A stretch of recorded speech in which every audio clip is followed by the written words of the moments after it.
Epstein खरंच मेलाय का ह्याच्यावरती पण शंका येतात. Jeffrey Epstein. एक मॉडेलचा व्हिडिओ आलेला होता आणि ते एका पार्टीमधून बाहेर आले. ती म्हटली लोक इथे मांस खात आहेत, लहान लहान मुलांच्या आणि छोटे छोटे बाळांच्या, आणि रोस्ट करून खातात. ते लोक वेडी आहेत, लोक रक्त पितात आहेत.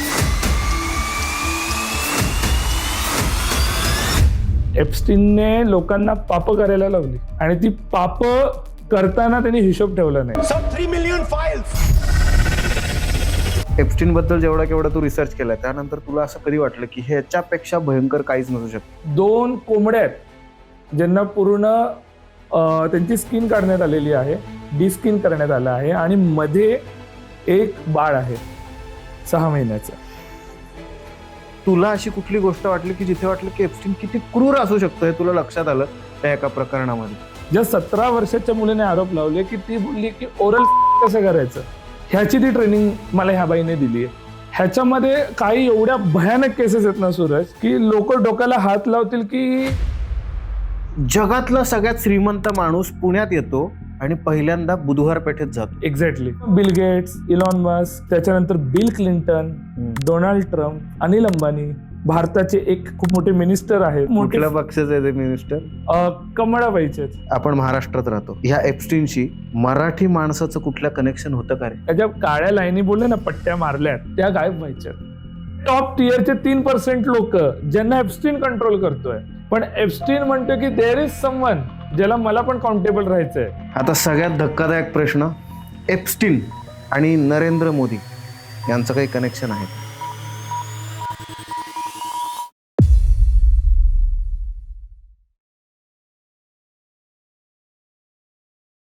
एक आयलंड, त्याच्यावर अनेक मुली आणि त्यांच्यावर होणारे रोज रोज आणि सतत अत्याचार, हा विषय आहे जेफ्री एप्स्टीन या माणसाचा. आणि हा माणूस नक्की काय लेवलला क्रूर होता, आणि मुळात अशी माणसं इतकी श्रीमंत कशी होतात जी इतकी क्रूर आहेत, आणि जी चांगली वागतात त्यांना आयुष्यात काहीच मिळत नाही, असं नक्की का घडतं? याच विषयावर माझ्या डोक्यात बरेच दिवस काही ना काहीतरी विचार चालू होता, आणि विचार केला की आपणच का नाही ह्या विषयावर चर्चा करावी, बोलावं. आणि याच विषयावर बोलण्यासाठी आज माझा एक मित्र आलाय ज्याचं नाव आहे सिद्धेश. मिस्टर क्रो या नावाने त्याला ओळखतात. सगळ्यात महत्वाचं म्हणजे त्यांनी जे मला लिहून दिलंय ते खूप मोठी यादी आहे. तो एक पॅरानॉर्मल इन्व्हेस्टिगेटर आहे. म्हणजे जर का कुठली तरी पॅरानॉर्मल ऍक्टिव्हिटी घडत असेल तर त्याचं तो इन्व्हेस्टिगेशन करतो. येस. दुसरं म्हणजे तो डिमोनॉलॉजिस्ट आहे. म्हणजे काय असतं हे? डिमोनॉलॉजिस्ट म्हणजे वेगवेगळ्या कल्ट्स मधले, वेगवेगळ्या धर्मातले जे काही डिमन रेकॉर्ड झालेले आहेत त्यांची माहिती घेणं, त्यांचं काय होते, कसे दिसत होते, त्यांच्या पॉवर्स काय आहे, ह्याचा अभ्यास करणं. आणि सगळ्यात महत्वाचं जे हा करतो तो म्हणजे कॉन्स्पिरसी थेअरीचा अभ्यास. आणि अशीच सगळ्यात मोठी आता जगात चाललेली कॉन्स्पिरसी थेअरी ती म्हणजे जेफ्री एप्स्टीन, आणि सगळ्यात महत्वाचं म्हणजे त्याचं इंडियाचं कनेक्शन.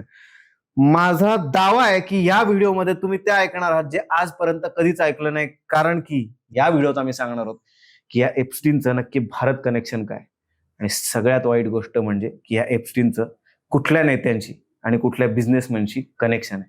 चला सुरू करूया. तर मित्रा, मला पहिली गोष्ट सांग की हे एप्स्टीन, जेफ्री एप्स्टीन, हा याचं मूळ काय आहे? काय आहे हे प्रकरण? कुठनं सुरू झालंय? जेफ्री एप्स्टीन वर आज आपण बोलत आहोत. आणि एप्स्टीन ही अशी एक वाईट गोष्ट घडली आहे सध्याच्या जगामध्ये, आफ्टर कोविड आपण बोलू शकतो, की त्यांनी खूप मोठे धमाके केलेत आणि ज्याच्यामध्ये खूप मोठ्या नेत्यांची पण नावं आलेली आहेत. पण एप्स्टीन कोण आहे ह्याच्यावर आपण पहिलं जाऊ. तर जेफ्री एप्स्टीन हा एक नॉर्मल ड्रॉपआउट स्टुडंट होता. इकॉनॉमिक्सची स्टडी करायचा. 1976-77 साली तो ड्रॉपआउट झाला. त्याच्यानंतर मी काही नोट्स काढलेले आहेत, कारण हे प्रकरणच एवढं आहे ना की तो माणूस ज्यावेळी एप्स्टीन फाईल बाहेर आल्या त्यावेळी 30 लाख पेजेस आपण बोलू शकतो, आणि मोर दॅन 1000 ईमेल्स हे बाहेर आलेले आहे, ज्याच्यामध्ये डोनाल्ड ट्रम्प आलाय. पुढे नावं घेईनच मी नेत्यांची, पण आता काही 2-3 जणांची नावं घेतो. तो एक अजून एक खूप मोठं नाव घेतलंय जे भारतातलं सर्वोच्च पद आहे, त्यांचंही तू नाव घेतलंस जेव्हा मला तू नोट सांगत होता. असो, तू कंटिन्यू कर. तर बेसिकली बिअर स्टर्न्स नावाचे अमेरिकेमध्ये खूप मोठे इकॉनॉमिस्ट म्हणण्यापेक्षा शेअर मार्केटचं ज्यांना ज्ञान आहे ह्यांच्या अंडर एप्स्टीन गेला. आणि तिथून एप्स्टीनचा प्रवास चालू झाला श्रीमंत लोकांमध्ये उठण्या आणि बसण्याचा. श्रीमंत लोक हे बाहेर वेगळे असतात आणि द मुमेंट ते त्यांच्या सर्कलमध्ये जातात, आपल्याला वाटतं की ते आपल्यासारखेच असतील, पण ते असतात का? ह्याच्यावरती एप्स्टीनच्या ज्यावेळी आपण फाईल्स वाचतो, खूप मोठं प्रश्नचिन्ह उभं होतं. एप्स्टीनने ह्या लोकांसाठी किंवा ह्या लोकांमध्ये राहून कॅरेबियनला स्वतःचं आयलंड घेतलं. हे कुठे आहे? तर आपण अमेरिकेचा फ्लोरिडाचा भाग येतो, फ्लोरिडाच्या खाली क्युबा येतो. क्युबाचं जसं जसं आपण ईस्टर्न पूर्वेच्या साईडला जातो, मग कॅरेबियन आयलंड येतात. आणि कॅरेबियन आयलंडवर ह्या माणसाचं स्वतःचं असं साम्राज्य त्यांनी उभं केलं. काय करत होता हा माणूस तिकडे? तर ट्रॅफिकिंग, पिडोफायलिक इव्हेंट. पिडोफायलिक इव्हेंट म्हणजे जगामध्ये प्रत्येक ठिकाणी त्याला सगळ्यात मोठ्यातली मोठी शिक्षा आहे. भारतातल्या ह्याच्यात म्हणणं तर पॉस्को कायदा. जो कायदा ज्या लोकांनी बनवलाय पिडोफायलिकच्या रिगार्डिंग, तेच लोक मोडत असतील तर ज्यांनी बनवलाय. एप्स्टीनने लोकांना पाप करायला लावली आणि ती पाप करताना त्यांनी हिशोब ठेवला नाही आणि ते बेहिशेबी पापांचं स्थान आहे एप्स्टीन आयलंड. आता मी त्याच्यावर येतो. कोण कोण होते एप्स्टीन आयलंड मध्ये? मी आता नावं चालू करतो. सर अँड्र्यू माउंटबॅटन विंडसर, ब्रिटनमध्ये हे प्रिन्स आहेत. ठीक आहे. त्याच्यानंतर क्राऊन प्रिन्सेस ऑफ नॉर्वे, तिचं नाव आलं. मेटे मेरिट नाव आहे तिचं. ठीक आहे. इलॉन मस्क, डोनाल्ड ट्रम्प, आणि ज्याला आपण म्हणतो की खूप मोठी सायन्सची थेअरी मांडली असे स्टीफन हॉकिंग, अशा लोकांचं एप्स्टीन फाईल्स मध्ये नाव आलेलं आहे त्या ईमेल मध्ये. सॉरी टू इंटरप्ट, पण ही तर बाहेरची नाव झाली. एखादं भारतातलं नाव आहे काही? भारतातलं नाव अंबानी पैकी एक आहे. बापरे, कुठले लग्नवाले अंबानी? नाही, छोटे अंबानी. अनिल अंबानी. येस, अनिल अंबानींचं नाव आहे. बापरे, हा व्हिडिओ कुठे जाणार आहे मला माहित नाहीये. आपण येऊच पुढे. याच्यावर आता चर्चा करायची का पुढे जाऊन चर्चा करायची? पुढे चर्चा करू, कारण एप्स्टीनच्या आधी मी तुम्हाला आहे ना काय म्हणतात आवाका सांगतो, त्यांनी काय काय कांड करून बसलाय. So there is 2 types of Epstein. जो एप्स्टीन पडद्याआड होता म्हणजे तो कांड करत होता, हे कांड म्हणण्यापेक्षा पाप. पण 1998 त्याच्यावर एक पिडोफायलिक केस आली, ज्याच्यामध्ये 14 वर्षाच्या मुलीने त्याच्यावर आरोप लावला. 2008 त्याच्यावर ऍक्च्युअल केस झाली. आता ह्याच्यामध्ये ना एक नाव घेतोय घेशलिन मॅक्सवेल. कोण आहे ही घेशलिन मॅक्सवेल? तर basically she is a pass out from the Oxford university. 2 इकॉनॉमीच्या डिग्र्या घेतलेली ही बाई आहे. ठीक आहे. PhD होल्डर आहे. अमेरिकेच्या एलिट सर्कलमध्ये from Washington DC to the Silicon Valley, पुढे खूप मोठ्या बाप माणसाचं नाव येणार आहे ह्यात. त्या सिलिकॉन व्हॅलीच्या मोठ्या लोकांबरोबर उठबस असणारी बाई आहे. ह्या बाईने एप्स्टीनसाठी क्लायंट हँडल केले आणि एप्स्टीन लटकून आहे म्हणून त्याला वाचवण्यासाठी. बोल, क्लायंट म्हणजे कोण? क्लायंट मध्ये पण आता येतो मी. क्लायंट म्हणजे बिल गेट्स. याही थेअरीवर येणारच आहे मी पुढे, पण म्हणून मी बोललो मायक्रो आणि सॉफ्ट. जो बिल गेट्स नावाचा प्रकार आहे, त्यांनी लिटरली एका लिमिटला ना विनवण्या केल्या होत्या की एप्स्टीन मला तुला भेटायचंय. मग एवढी मोठ्या पातळीची लोक, इव्हन इलॉन मस्कचा पण मेल आला, जो इलॉन मस्कच्या कंपनीने नाकारल्या. ऑफकोर्स ते नाकारणारच. ते म्हणतात की आम्ही असलं काही बोललेलं नाहीये, त्याच्यामध्ये आमचं नाव आलेलं नाहीये. पण आता एक मजा आहे एप्स्टीन फाईल्स मध्ये. जरी USA सेंट्रल गव्हर्नमेंटने आणि जस्टिस डिपार्टमेंटने ह्या फाईल्स बाहेर आणलेल्या आहेत, मजेची गोष्ट असे की त्याला ब्लॅक लाईनने 70 to 80% लाईन झाकलेल्या आहेत. म्हणजे त्याला काळं हे करून त्यांनी शाई पेन, जे आपण म्हणतो की एखाद्याचं प्रगती पुस्तक दिलंय आणि मार्कांवरच काळं लावले, म्हणजे कोणाचं नाव, कोणी काय केलं हे माहित नाहीये. तिथे एप्स्टीनचा कॉन्टॅक्ट आहे XYZ माणसाची. And I want to visit your island. I am very like happy to visit your island, और मी खूप असा काय म्हणतात त्याला की नशिबी असेल तुमच्या आयलंडला, असं इलॉन मस्कचं मेल आहे त्याच्याबरोबर, जो त्यांनी नाकारलाय. स्टीफन हॉकिंगचं भेटणं झालं एप्स्टीनला, काही सायन्सचे जे काही हे होतं. पण मी परत सांगितलं 2008ला he is a convicted paedophilic case offender, ज्याला त्यावेळी 1.5 वर्षाची शिक्षा झालेली. म्हणजे लोकांना 2008ला माहित होतं ऑफिशियली, मी ऑफिशियल ग्राउंड्सवर बोलतोय, की एप्स्टीन त्यानंतर माहित होतं की चाइल्ड ट्रॅफिकिंग आणि पिडोफायलिक केसेस मध्ये अडकलाय. त्यानंतर मग बिल गेट्स, इलॉन मस्क, त्याच्यानंतर Bill Clinton, Donald Trump, Anil Ambani, भारताचे एक खूप मोठे मिनिस्टर आहेत आणि एक खूप मोठे कुठल्या पक्षाचे आहे ते मिनिस्टर? कमळाबाईचे. जी टीजर मिळालाय. ज्यांनी ते नाकारलं पण पुढे, आणि त्यांनी प्रेस कॉन्फरन्स पण घेतली त्याच्यासाठी. पण म्हणजे ऑफकोर्स त्यांचं जे म्हणणं होतं ते होतं की मी एप्स्टीनची प्रोफेशनल लेवलवर होतो, आणि त्याच्यावर जे काही लागलेत आरोप ते असे होते ज्याची त्याला शिक्षा भेटलेली आहे. प्रोफेशनल लेवलवर मी बिझनेस, म्हणजे जे काही असेल बिझनेस म्हणण्यापेक्षा मी इकडे ऑफिशियल शब्द वापरतो की माझे त्याच्याशी तेवढेच कॉन्टॅक्ट होते. तू त्या बाईचं सांगत होतास मगाशी, ती त्या बाईबद्दल सांग ना जरा. हा, मॅक्सवेल. सो ती हे प्रकरण करायची आणि तिने हे क्लायंट्स त्याला आणून दिले, बरोबर. हे क्लायंट्स आणताना मग एप्स्टीन त्यांचं येणं जाणं, त्यांच्या काय हवंय तिकडे हे पुरवायचं काम करायचा, आणि तो त्यांना स्पेसिफिक विचारायचा की काय तुमची टेस्ट आहे. म्हणजे हा खूप घृणास्पद प्रकार आहे टू बी ऑनेस्ट, की काय चाललंय नक्की या आयलंडवर. ह्याच्यामध्ये काही एवढ्या भयानक केसेस आहेत ना सूरज, की लोक डोक्याला हात लावतील की इतकाही, म्हणजे हिटलरने जे काही केलंय, किंवा ह्याच्या आधी खूप केसेस पण आल्यात, म्हणजे काही फाईल्स पण बाहेर आल्यात. मग पनामा पेपर्स आलेत, विकिलिक्स आलंय, केजीबीच्या काही आल्यात, मित्रोकेन आर्काइव्ह्ज, ज्याच्यामध्ये खूप आरोप लागण्यात आले. म्हणजे मी मित्रोकेन आर्काइव्ह थोडे विषयांतर होते पण यावं लागेल मला. त्यामुळे सगळ्यात मोठा बॉम्ब काय होता, शास्त्रींचा मर्डर. म्हणजे शास्त्रींचा खून झालाय, शास्त्रींना हार्ट अटॅक आलाय. त्याच्यामध्ये VANO म्हणजे वानो नावाचं एक नाव आलेलं होतं, आणि ते वानो is related to the Indira Gandhiji, की शास्त्रींच्या ह्याच्यात त्यांचा हात आहे असं KGB मध्ये इनडायरेक्टली लिहिण्यात आलेलं होतं की वानो हँडल करतात आहे.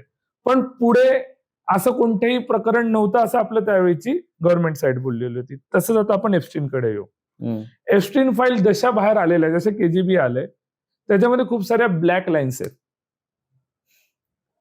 पण त्या ब्लॅक लाईनच्या मधली जी काही वाक्य आहेत ना, ती खूप बोलकी आहे. आता मी पहिल्या केसवर येतो, आणि पहिल्या केसचं नाव आहे झॉम्बी व्हायरस. झॉम्बी आतापर्यंत आपण बघितलेलं आहे की फक्त फिल्ममध्ये बघतोय, म्हणजे टॅरेंटिनोने केलंय ते, त्याच्यानंतर क्रिस्टोफर नोलानने तो मांडलाय विषय, किंवा मग वर्ल्ड वॉर ऑफ झी ज्याच्यामध्ये सांगितले की आपण इन्फेक्टेड होतो. एप्स्टीन ज्यावेळी कोणावर अत्याचार करायचा त्यावेळी तो स्कोपोलोमाइन म्हणजेच धतुराचा ऍडव्हान्स व्हर्जनचा वापर करायचा त्यांना करायला, आणि तो ज्यांच्यावर अत्याचार करत होता त्यात मॅक्सवेलच्या विरोधात ज्या 17 वर्षाच्या मुलीने आरोप लावले की ती बोलली की ओरल कसं करायचं, ह्याची ती ट्रेनिंग मला ह्या बाईने दिली आहे. मॅक्सवेल, हे मॅक्सवेलवर आरोप आहेत, जी ऑक्सफर्ड वाली आहे, जी PhD वाली बाई आहे. मग ते त्यांच्या शुद्धीत राहू नये म्हणून एप्स्टीनने असले घाणेरडे प्रकार करायचा. म्हणजे एप्स्टीनने एवढे घाणेरडे प्रकार केलेत. त्या ड्रगने काय होतं, बेसिकली धतुराने कसा नशा चढतो तेच आहे, की ह्याच्यामध्ये तुम्ही एका वेगळ्या धुंदीत जातात, की तुम्हाला कळत नाही आजूबाजूला काय होतंय. तुम्ही बेसिकली संथ होतात, तुमची शुद्धता हरपते, तुम्ही असता कंट्रोलमध्ये नसतं, पण कंट्रोलमध्ये नसता. You can get controlled by anyone. तर एप्स्टीन अशा ड्रगचा वापर करायचा, आणि त्याला तो बोलला होता की त्यांचा आत्मभाव आणि त्यांची इन्सॅनिटी कंट्रोल करायला मला मजा येते. हे एप्स्टीनचं पहिलं प्रकरण. जे दु- बाहेर आलं. बाहेर हे डॉक्युमेंटेड आहे, हं. म्हणजे ते मेल मध्येच आहे. आणि दुसरं जे प्रकरण आहे ते मेल मी वाचून दाखवतो. बेसिकली तो मेल असा आहे की त्यांनी बेसिकली हा मेल जो पाठवलाय हा क्रिस नावाच्या माणसाला पाठवलाय आणि तो इकडे म्हणतोय की स्कोपॅलोमाइन सब्जेक्ट आहे, powerful drug growing in the forest of Colombia that eliminates free will. स्वतःचा निर्णय घेण्याची क्षमता जी माणसाकडे असते ते विसरण्याच्या जे ड्रग मला हेल्प करतं अत्याचार करताना ते मी यूज करतो, हे एप्स्टीनने बोललेलं आहे. आता आपण दुसऱ्या याच्यावर येऊ. एप्स्टीनचं हे ह्याच्यापेक्षा भयंकर आहे. म्हणजे इथपर्यंत ठीक होतं की एप्स्टीन आपल्याला माहितीये की करतो आणि आपल्याला एक्झॅक्टली माहिती की तिथे पिडोफायलिक इव्हेंट होतात, ते सेक्स ट्रॅफिकिंग होतात, ते भयंकर प्रकरणामध्ये खूप मोठ्या लोकांची नावं येतात. म्हणजे आता जे आम्ही प्रिन्सचं नाव घेतलंय अँड्रूचं, त्याचं तर लिटरली त्याची सगळी पदकं, त्याची जी सगळी त्याला जो सन्मान देण्यात आला होता तो त्यांच्या चार्ल्स जे प्रिन्स चार्ल्स आहे त्यांनी पूर्ण तो काढून घेण्यात आला त्यांच्याकडून. हे त्याचं त्यांना त्याच्या बाहेर पडलेलं त्यांचं ती शिक्षा होती. पण त्याच्याही वरती खूप मोठी थेअरी पुढे येते, एक कॅनिबलिझमची थेअरी. म्हणजे माणसाचं मांस कच्चं खाण्याची ज्यांना खाज आहे, हे असले पण मेल ह्याच्यामध्ये असण्याची शक्यता आहे. हा एक मेल आहे ज्यातली 2-3 वाक्य पूर्ण ब्लॅक आहेत. हा मेल आहे वुडी ॲलनला. ठीक आहे. He didn't just cause heartburn, he at them. हो. म्हणजे ऍसिडिटी होत नाहीये पण मी खातोय. इकडे कोणत्याही मीठचा उल्लेख झालेला नाहीये.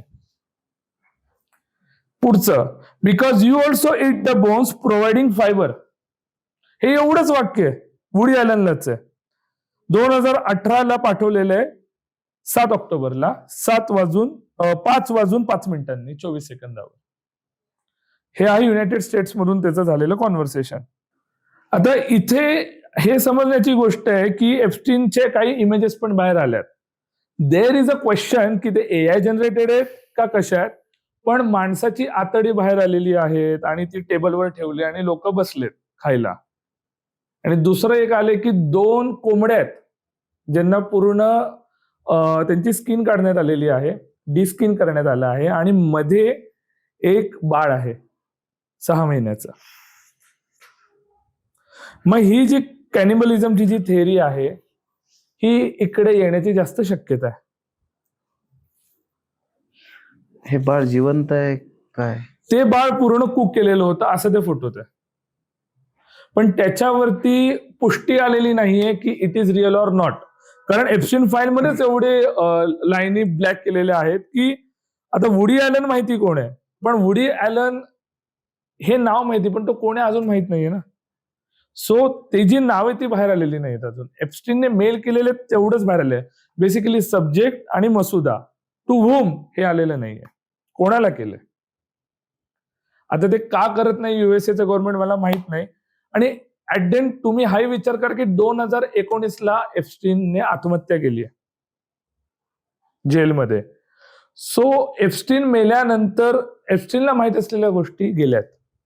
अशी कॉन्स्पिरसी थेअरी की एप्स्टीन तिथून बाहेर पडल्या.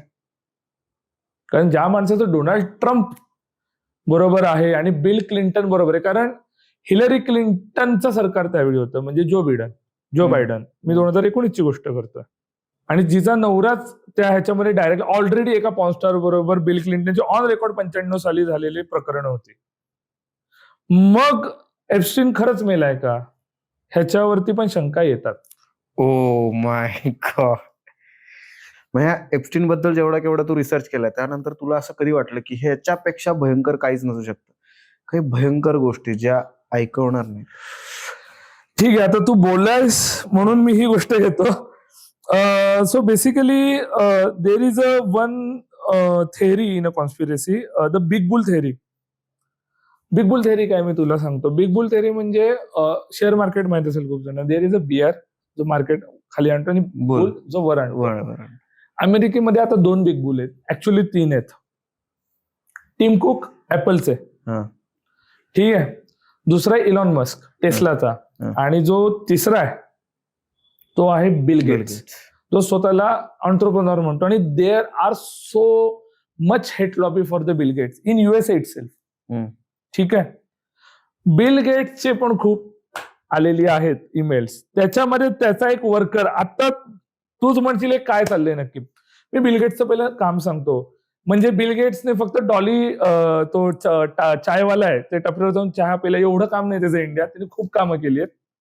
पुण्यात जास्त कामं केली आहेत त्यांनी पुण्यामध्ये आय थिंक तू पण खूप छान त्यावेळी तो त्यांच्याबरोबर इंटरव्ह्यू घेतला होता. प्रॉस्टिट्यूट सोशल तुझा एक छान इंटरव्ह्यू होता. प्रॉस्टिट्यूट साठी बुधवार पेठेमध्ये बिल गेट्सने खूप काम केलेलं आहे. त्यामुळे बिल गेट्सचे जे काही रिप्रेझेंटेटिव्ह असतात ते येत असतात इकडे. सो पुण्यामधून त्याचा मेल आहे की this is not specific for any work, but this is specifically की फायनली मी या फिल्दी स्पेस मधून USA ला परत येतो. फेल्दी म्हणजे खराब स्पेस, घाणेरडी स्पेस, म्हणजे वास येतोय, गलिच्छ आहे, गटार आहेत असं. मला प्रश्नच आहे, पण जगातला सगळ्यात श्रीमंत माणूस पुण्यात येतो आणि पहिल्यांदा बुधवार पेठेत जातो. एक्झॅक्टली का? आणि बिल गेट्सचा संबंध एप्स्टीनशी आलाय, जो सेक्शुअल ऑफेंडर आणि चाइल्ड ट्रॅफिकिंग मध्ये. Exactly. So this is another conspiracy theory, but we don't have proof for it. But yes, तुझा मुद्दा बरोबर आहे की त्यांनी प्रॉस्टिट्यूट साठी तिथे काम केलेलं आहे, पण तो तिथेच का गेला हा खूप मोठा प्रश्न आहे. Question marks are bigger than the full stop. म्हणजे त्या गोष्टीला तो खराब घाणेरड पण म्हणतोय. मग तो माणूस बुधवार पेठेत गेला का? जगातला सगळ्यात श्रीमंत माणूस. तुला काय वाटतं? मला ह्याचं स्पेसिफिक उत्तर द्यायचं असेल तर मी असं सांगेन की त्याचा जो माणूस बोललाय, सो बिल गेट्स खूप शहाणा माणूस आहे. तो कधी कोणाला घाण बोलत नाही. बिल गेट्सवर जे आता बिल गेट्सवर पेटंटचे पण आरोप लागले होते की तू आमचं मायक्रोसॉफ्ट हे तुझं नाही आहे, एका इंजिनियरचं होतं. पण त्यात ते विषयांतर होईल. जर त्याच्या वर्करला वाटते फिल्दी स्पेस आहे, तर बिल गेट्स इकडे बघतोय दोन गोष्टींसाठी प्रोफेशनल येऊ, की एंटरप्रेन्योरशिप आणि चीप लेबर. एंटरप्रेन्योरशिपने होतं काय, he have access to enter the nation. See there is no chance की तुम्ही इंडियामध्ये डायरेक्ट येणार, कारण आपला FDA खूप स्ट्रॉंग आहे थँक्स टू एव्हरी गव्हर्नमेंट. मग ते मनमोहन सिंग असो, अटल बिहारी असो, मोदी साहेब असो किंवा आधीचे असो, आपल्या ज्या पॉलिसीज आहेत नेहरू एरापासून त्या खूप स्ट्रॉंग आहेत.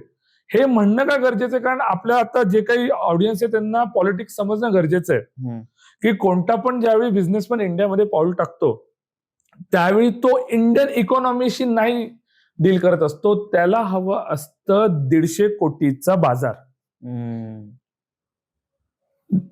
तूच विचार कर ना की बिल गेट्स आलाय आणि तो इंडियात आलाय, सो द मुमेंट तो एंटरप्रेन्योरशिप करतोय, 32 कोटीच्या देशामध्ये त्याला मदत करायला 10,000 लोक भेटतील, 20,000. पण इथे जर दरडोई उत्पन्न हे आत्ताचं वार्षिक 1,80,000च्या खाली 72% लोकांचं आहे, तर त्याला कितीतरी इकडे भेटतील लोक.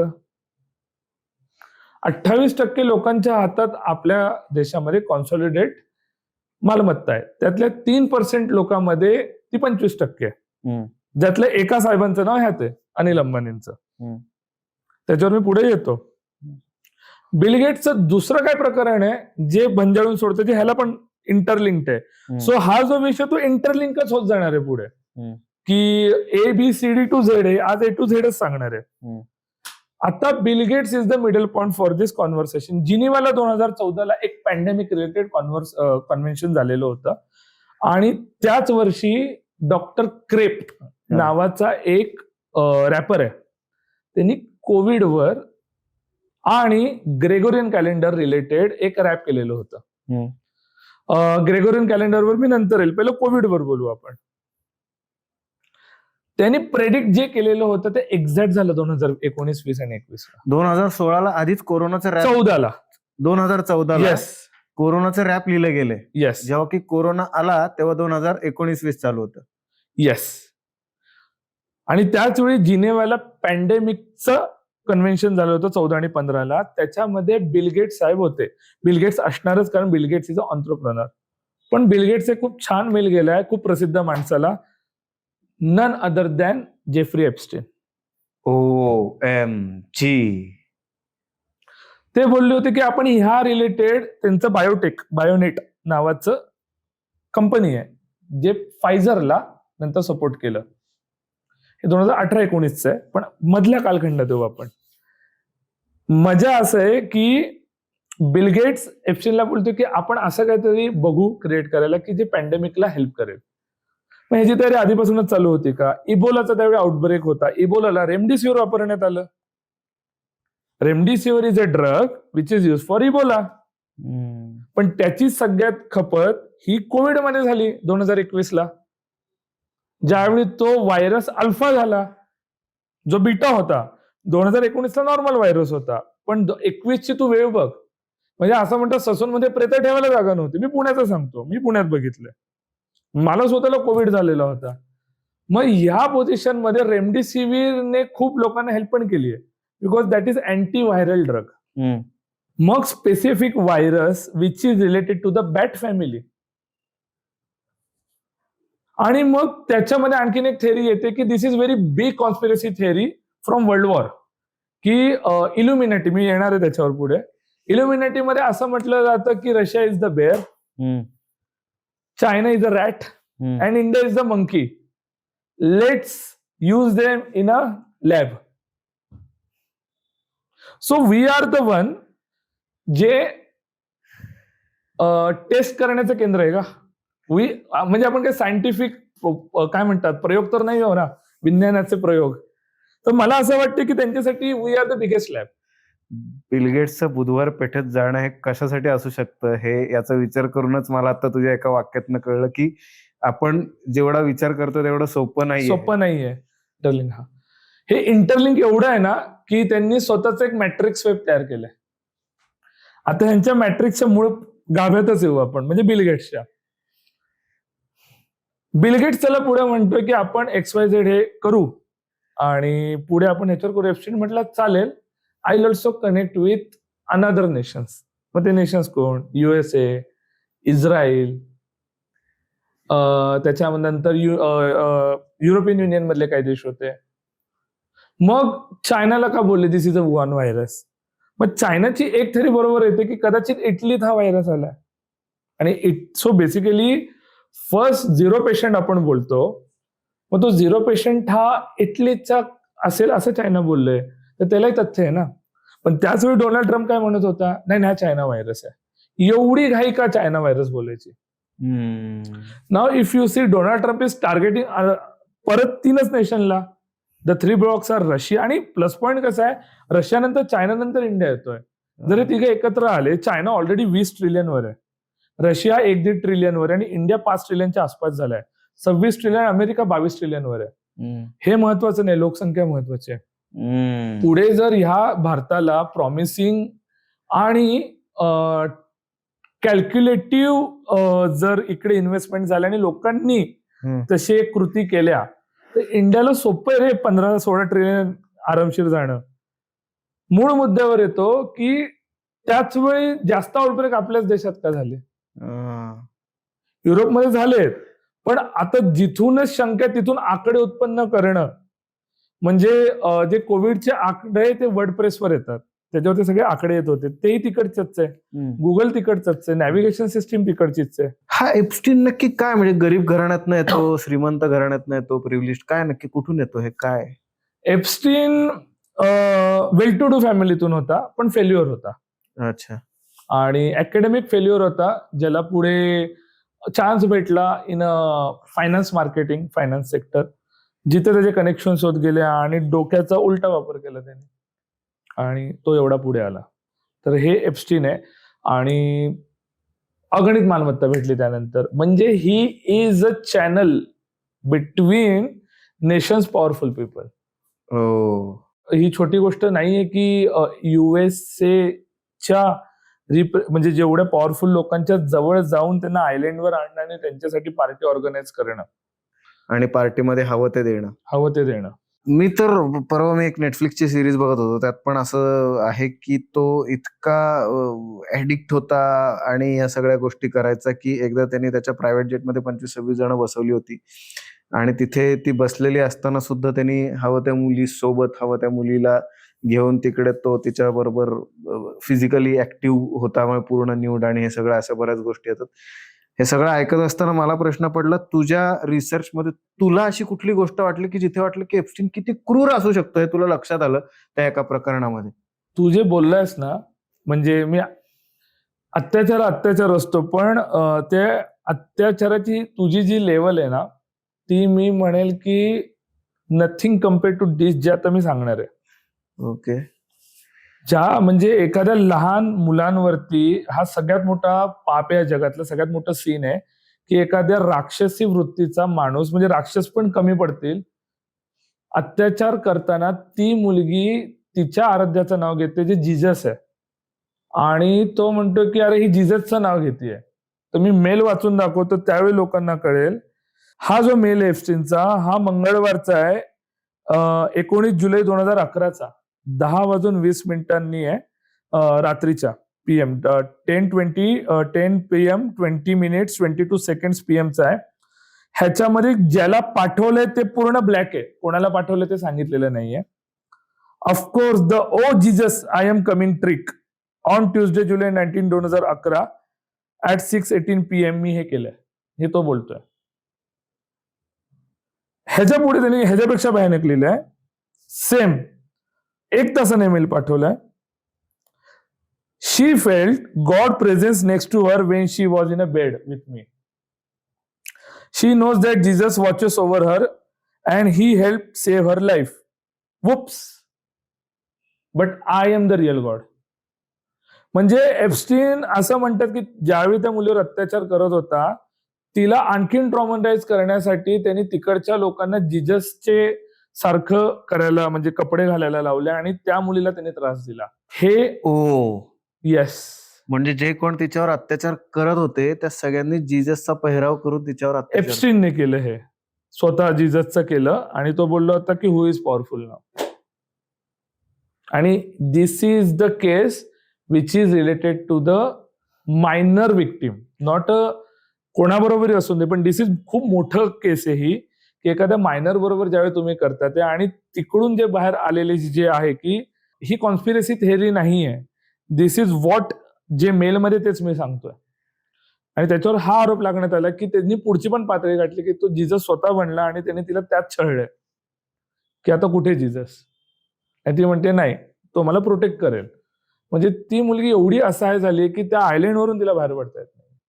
अशा हजारो मुली आहेत ज्यांचे टेस्टामेंट्स घेतलेत कोर्टमध्ये, पण आता जेफ्री एप्स्टीनच मेलाय. तर कोर्ट काय म्हटलं, पण त्यांचे एका ठिकाणी बरोबर आहे, एप्स्टीनला एप्स्टीन बनवण्यात ज्यांचा हात आहे त्यांना शिक्षा करा. आणि हे अमेरिकेतले टॉप लोक आहेत.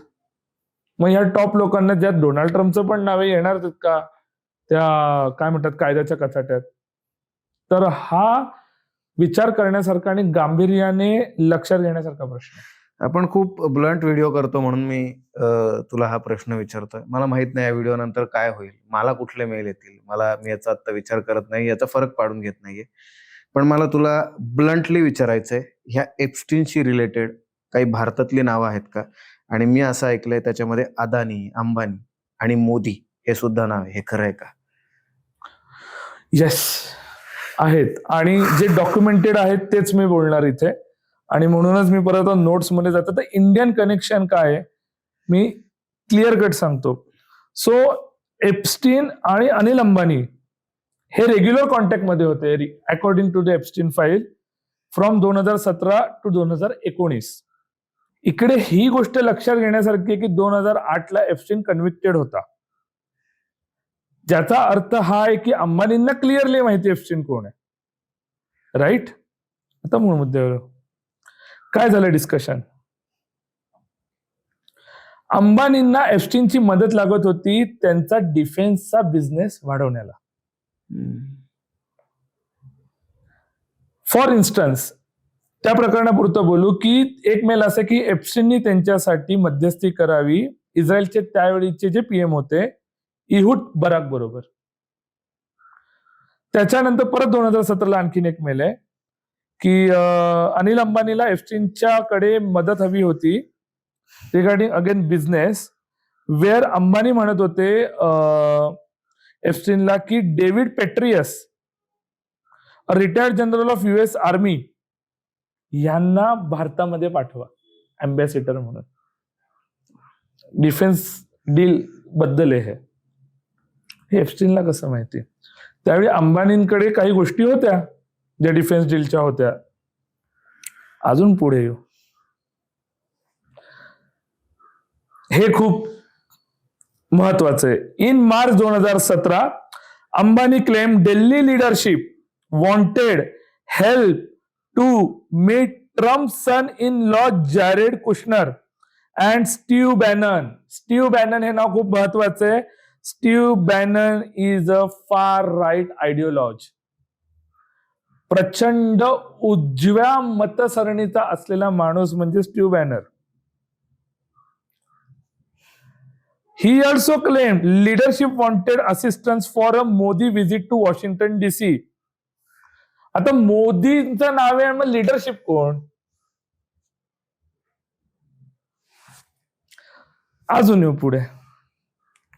नाव अनिल अंबानी ह्याच्यामध्ये प्रश्न आहे महत्वाचा की अनिल अंबानींकडे ते ऑथरायझेशन होतं का मोदी गव्हर्नमेंट कडून हे करायचं, एक, किंवा मोदींना हे माहित होतं का? दुसरा मुद्दा. ठीक आहे.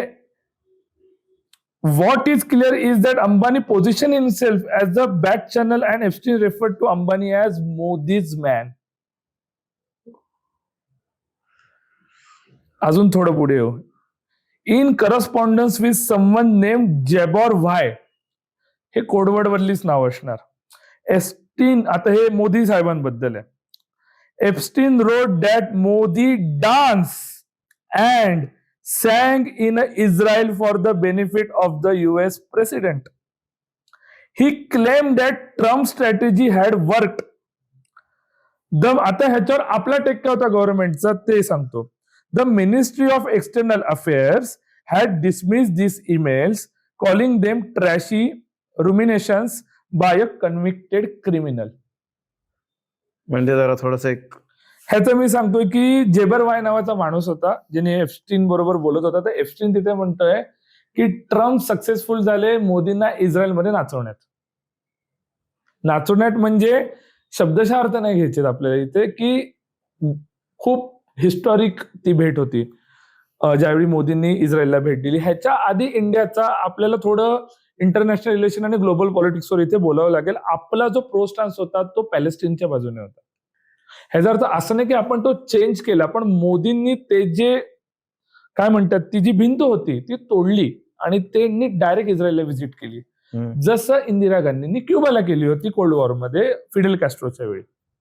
सो मोदींचं ते अप्रिशिएट पण करण्यासारखी गोष्ट आहे की त्यांनी इस्रायल सारख्या डिफेन्स प्रोन कंट्रीचं केलंय. पण ज्यावेळी हे मेल्स आलेत, मी हे म्हणतच नाहीये की ह्याच्यामध्ये मोदींनी कुठे कनेक्ट, त्यांची आपली हे पण बोलतीये काय म्हणतात एक्सटर्नल अफेअर मिनिस्ट्री. पण मग अनिल अंबानी का म्हणतात ते एखाद्या बिझनेस डीलसाठी XYZ US जनरल जो रिटायर्ड आहे तो अँबॅसेडर म्हणून यावा. This is the most I am not saying serious topic, but this is very questionable topic. एप्स्टीनने बोलले, एप्स्टीन चोर आहे, तो काही बोलेल, त्यामुळे ह्या गोष्टींवर क्वेश्चन होणार नाही. And this is documented email in Epstein file. अंबानींकडून ह्याचं क्लिअर कट मला आता मी माझ्या ह्याच्यात नाही नोट्समध्ये आलंही असेल, पण एप्स्टीनच्या मध्ये हे आहे, अंबानींच्या साईडने नाही. हे एप्स्टीनच्या फाईलमध्ये अंबानींचं नाव आहे. अनिल अंबानी ठीक आहे, ही इज अ बिझनेसमॅन, पण व्हॉट इफ मी तुला सांगितलं की आपल्या एका कॅबिनेट मिनिस्टरला पण पत्रकार परिषद घ्यावी लागली एप्स्टीन साहेबांमुळे. जे कमळाबाईचेच होते ऑफकोर्स, कारण मोदींचं गव्हर्नमेंट होतं. मला खरं खरं उत्तर दे, एप्स्टीन फाईल आणि बीजेपी यांचं काही कनेक्शन आहे का? डायरेक्टली नाही, बर, but there is a one person जे मी तुला सांगितले जे कॅबिनेट लेवलवर आहेत. भारतीय जनता पार्टीचा याच्यावर नाहीये, पण ते भारतीय जनता पार्टीचेच मेंबर आहे. सो भारतीय जनता पार्टी झाली आहे. त्यांनी पण त्याच्यावर क्लॅरिफिकेशन दिले बाय द वे. हे जे कॅबिनेट मिनिस्टर आहेत हरदीप सिंग पुरी, ह्यांचं मी जसं सांगितलं की हॉफमॅन आणि पुरी ह्यांचं बोलणं झालं. सिलिकॉन व्हॅली मधली खूप प्रॉमिनंट फिगर आहे हॉफमॅन. आणि पुरींनी मग डिटेल मेल सेंड केला नोव्हेंबर 2014 टू बोथ एप्स्टीन आणि Hoffman about investment in internet sector, आपल्या इंटरनेट सेक्टरमध्ये. पण हे परत तेच आहे ना, 2008 नंतरचा एप्स्टीन आहे हा. मूळ मुद्दा हा येतो इथे की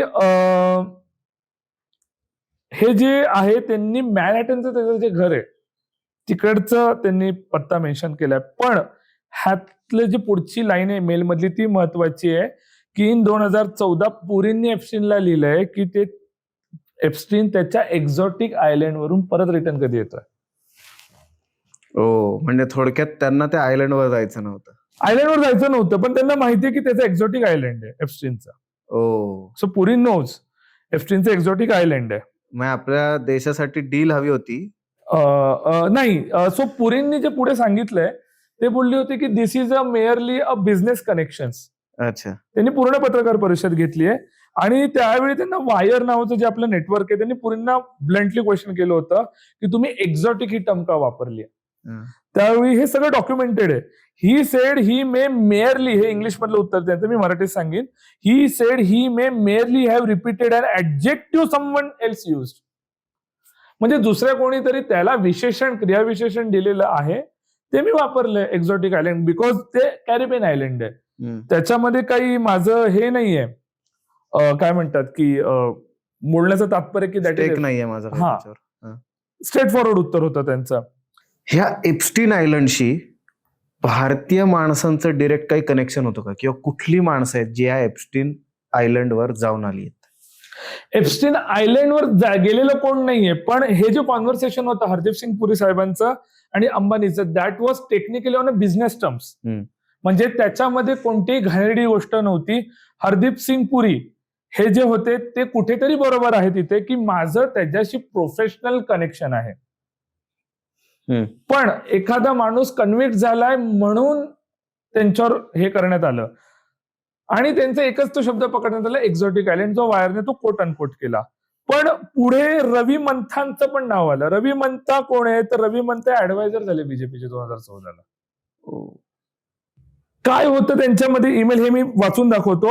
म्हणजे ईमेल होता का काय होतं ते मी एक्झॅक्ट बोलतोय. Another Indian name that has drawn attention is businessman and investor Ravi Mantha. Email show him setting up meetings with Epstein and later following up in ways that suggest a desire to remain within Epstein circle.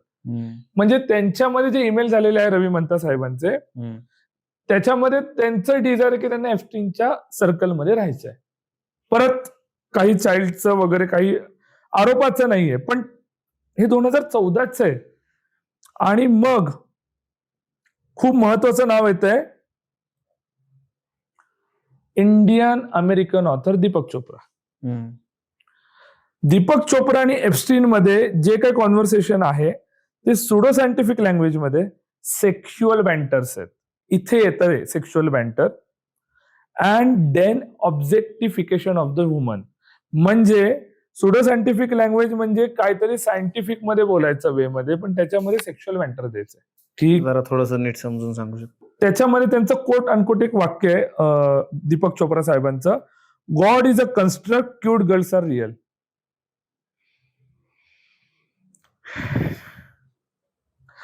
So इकडे आहे of course revolting conversation is not the same as evidence of the trafficking or abuse. म्हणजे काय की ह्याच्यामध्ये ते परत नाहीये काय म्हणतात की ट्रॅफिकिंग किंवा अब्यूजचं, किंवा त्यांनी कुठेही हे बोललेलं नाहीये की मला अशा गोष्टींची निगडीत व्हायचंय.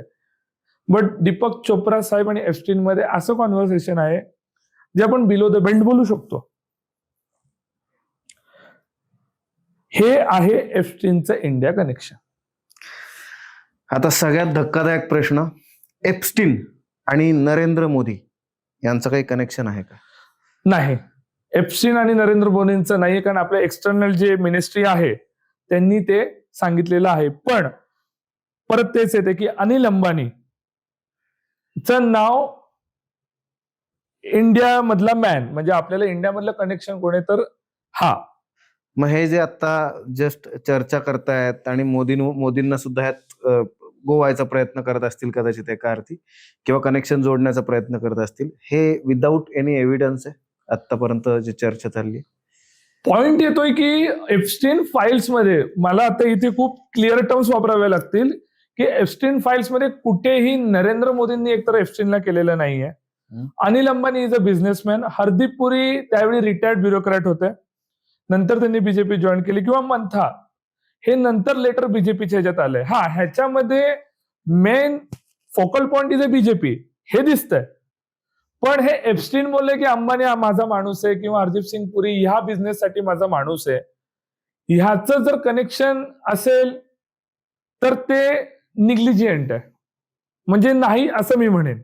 कारण हे उद्या टेक्निकल टर्म्स मध्ये काय म्हणतील, आमचं पर्सनल कनेक्शन आहे एप्स्टीन बरोबर. सिद्धेश, आपण इतक्या सगळ्या चर्चा करतोय, आतापर्यंत हा प्रश्न कदाचित कोणीच नसेल विचारला, ना की हा आपला ठरलेला प्रश्न आहे. येस, हा जरा एक वेगळा प्रश्न विचारायचा आम्हाला. ह्या एप्स्टीनशी, आपण महाराष्ट्रात राहतो, ह्या एप्स्टीनशी मराठी माणसाचं कुठलं कनेक्शन होतं का रे? आतापर्यंत नाहीये, पण अजूनही एप्स्टीनच्या खूप फाईल्स बाहेर पडायच्या आहेत. आणि सगळ्यात महत्वाचं, त्याच्या काळ्या लाईनी बोलले ना, पट्ट्या मारल्यात, त्या गायब व्हायच्यात.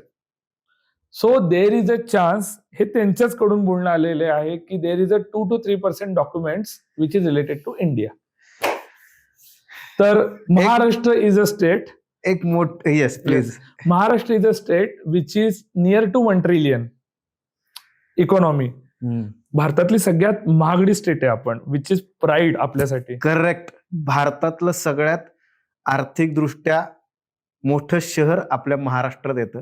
आणि मग प्रश्न पडतो की ट्रम्पचं एका इथल्या मंत्र्याशी खूप मोठं कनेक्शन आहे, ट्रम्प टॉवरशी सुद्धा कनेक्शन आहे, एक मराठी नाव आहे, आणि त्या मराठी नावाचं जर का ट्रम्पशी कनेक्शन असेल तर एप्स्टीनशी पण असू शकतं का? हा एक प्रश्न आहे. पुण्याच्या जवळचं एक गाव, ज्या गावातली ती व्यक्ती. अजून तरी एप्स्टीन फाईल्स मध्ये मराठी लोकांचं नाव आलेलं नाहीये. पण जे तुझा प्रश्न मला जिथे दिशादर्शक करतोय, ते नाव नाहीये सध्या नाहीये ते नाव, पुढे पण नसेलच. पण ते ज्या ब्लॅक लाईन्स आहेत त्याच्यामध्ये खूप नावं येण्याची शक्यता आहेत. आणि जे आपला जो परत मी कंटिन्यू करतो की 1 trillion इकॉनॉमी. सो खूप जण असू शकतील ज्यांनी, basically Israel is a channel to the USA. कुठल्याही एप्स्टीनच्या फाईलमध्ये श वर्ण सुरू होणारं नाव आहे का? नाहीये. जेवढं मी वाचलं त्यात नाहीये. असू शकेल? जेवढं मी स्टडी केलंय नसावं पुढे पण, बिकॉज इंडियन गव्हर्नमेंट त्यावेळी आपली बीजेपीची. आतापर्यंत या एप्स्टीन वगैरेचं आपण आपल्या देशाशी कनेक्शन बघत होतो, पण आता इथला पुढचा भाग खूप भयंकर असणार आहे. माझं म्हणणं आहे की हा पुढचा भाग आहे तो, जर का तुम्ही रात्री हा व्हिडिओ बघत असाल तर अवॉइड करा, कारण जे तुम्ही ऐकणार आहात त्याच्याने तुमच्या डोक्यातल्या तारा 400 वॉल्टनी हलणार आहेत. कारण हे मलाही झालंय जेव्हा मी हे डिस्कस करत होतो याच्यासोबत. कारण जेव्हा मला कळलं की एप्स्टीन आणि नरबळी याचं एक कनेक्शन आहे. येस. आणि नरबळी जे आपल्या भारतात, आपल्या देशात सुद्धा आपण ऐकतो. प्लीज, काय हा सगळा प्रकार सांग. त्याच्या आधी मला आहे ना, कुसुमाग्रजांच्या 2 कवितेतल्या म्हणजे 2 वाक्य आठवतात, पंक्ती आठवतात. ही शूद्र बाहुली कोण करी निर्माण, बेताल नाचवी सूत्रधार हा कोण. तर बेताल नाचवणारे काही सूत्रधार बसलेत जगामध्ये, जे आपल्याला पपेट सारखे नाचवतात. OMG, म्हणजे कदाचित आपला कंटेंट जो आता आहे तो सुद्धा कदाचित कंट्रोल होत असेल. माहित नाही, तू करत असशील, मी करत असेल, इकडे बसलेले लोक करत असतील, पण कोणतरी करत असेल. कारण त्यांना जे हवे तेच होतंय, हे मी बोलू शकतो. कोण आहेत ही लोक? इल्युमिनाटी. ही जी टर्म आहे 1776 साली कॉइन झाली. नाव होतं ऍडम वेस्टपोर्ट. ऍडम वेस्टपोर्ट नावाचा हा जो कोण माणूस होता हा फ्रेंच होता. That is another point, but the main point is की बवेरिया हॉलमध्ये त्याच्या पुढे पण एक माणूस आला. मी तो नंतर सांगेल बवेरियामध्ये तो कोण माणूस आला होता बिअर हॉलला. पण पहिले इल्युमिनाटीवर बोलू, कारण ह्या ज्या गोष्टी आहेत त्या ऑडियन्सला का मी सांगतोय, कारण सगळे इंटरलिंक आहे. आणि ह्या इंटरलिंक थेअरीला, ज्या कॉन्स्पिरसी थेअरी आपण बोलतोय, त्याला जेम्स इके नावाचा लेखक होता, त्यांनी असं मांडलंय, ह्या थेअरीला म्हणतात the children of matrix. Barcode system आता मी एक्सप्लेन करतो. इल्युमिनाटी आले 1776 ला, आणि इल्युमिनाटीचं पहिलं जे गोल होतं ते होतं scientific approach to the world, ज्याच्यामध्ये त्यांना एलिटिस्ट लोक घ्यायचे होते. परत श्रीमंत लोक आले जे टॉप टियर 2 ते 3% सांभाळतात. इल्युमिनाटीला प्रेज किंवा इल्युमिनाटीचा संदर्भ कोणाबरोबर आला? जॉर्ज वॉशिंग्टन, अमेरिकन सिव्हिल वॉरचे जनक आणि त्यांचे पहिले प्रेसिडेंट. त्याच्यानंतर द फ्रेंच रिव्होल्युशन, जे 1779 ला झालं आणि पुढे 89 पर्यंत चाललं. मग वोल्टेअर आलं, खूप सारे तिकडचे विचारवंत आले. त्याच्यानंतर इकॉनॉमिक सर्वे कसे करायचे किंवा इकॉनॉमिक लीक कसं लोकांना पकडायचं, द टॅक्सेशन सिस्टीम. म्हणून याला चिल्ड्रन ऑफ मॅट्रिक्स बोलतात. काय ही टॅक्सेशन सिस्टीम? सूरज, जर तू 100 रुपये कमवत असतील आणि तू टॅक्समध्ये 36% टॅक्स देतोय डायरेक्टली और इनडायरेक्टली, तुझ्याकडे राहिले 64 रुपये. 64 रुपयातलं तू तुझ्या गॅजेटसाठी किंवा कपड्यांसाठी काहीतरी खर्च करत असतील, तो असतो मोस्टली 40% पैसा. आता तुझ्याकडे राहिले 24 रुपये. 24 रुपयामध्ये तू ते खातो ज्याच्यावर लिहिले injurious to the health. Water bottle मधून, म्हणजे बिस्लरी बॉटल मधून पाणी पिल्यानंतर, जे आपण 20 रुपयाची बेसिकली बॉटल घेतो, काचेची नाही म्हणत मी, प्लास्टिकची म्हणतोय, कॅन्सर होण्याचे chances are 88% higher than tobacco if you are drinking water from the हे आपल्याला माहिती आहे. Sugar is injurious to the health, आपण मिठ्या खातो. Burger is injurious to the health, आपण बर्गर खातो. दारू is injurious to the health, आपण दारू पण पितो. त्याचंच प्रमोशन होतंय. रात्रभर जागणं हे कोणत्या नियमात आहे? पण आपण त्या लूपमध्ये गेलोय. आपण गेमिंग स्ट्रक्चरमध्ये गेलोय. आपण व्हिडिओ गेमिंग पहिलं आलो होतं निंटेंडोचं, त्याच्यानंतर आपण कम्प्युटर गेमिंग मध्ये आलो. कम्प्युटर गेमिंग नंतर आपण VFX मध्ये आलो, गॉगल लावून आपण करतो. आणि त्याचा बाप आलाय जो टर्मिनेटर मूवी मध्ये पण आला होता, त्याच्यामध्ये त्याचं नाव होतं इंटर गॅलेक्सी, आणि आपण त्याला बोलतो artificial intelligence, which is called AI. या AIचा विचार त्यावेळी झाला होता इल्युमिनाटीकडे. Because the moment you see the Illuminati logo, तो एक ट्रायंगल असतो आणि त्या ट्रायंगलला असतो डोळा, आणि तो डोळा आपोआप शिकत जातो जे बघतोय ते, विच इज AI डुईंग नाव. मूळ मुद्द्यावर येतो. येस. बापरे, आपल्या हातात काहीच नाहीये, आपण इनडिरेक्टली इतके कंट्रोल्ड होतोय, याच थेट रिअलायझेशन आहे हे माझ्यासाठी. येस. आता इल्युमिनाटीचा किती प्रभाव USA मध्ये, USAचं $1 बिल आहे, ज्याच्यावर लेफ्ट साइडला प्रॉपर इल्युमिनाटीचा आहे ट्रायंगलचा. मग डॉलरवर कसं काय आलं? $1 बॅक साइड आहे USAची. गव्हर्नमेंटचं जे बिल आहे, जे तुम्ही म्हणतात की यूज करू शकता डेली व्यवहारासाठी, असं बिल.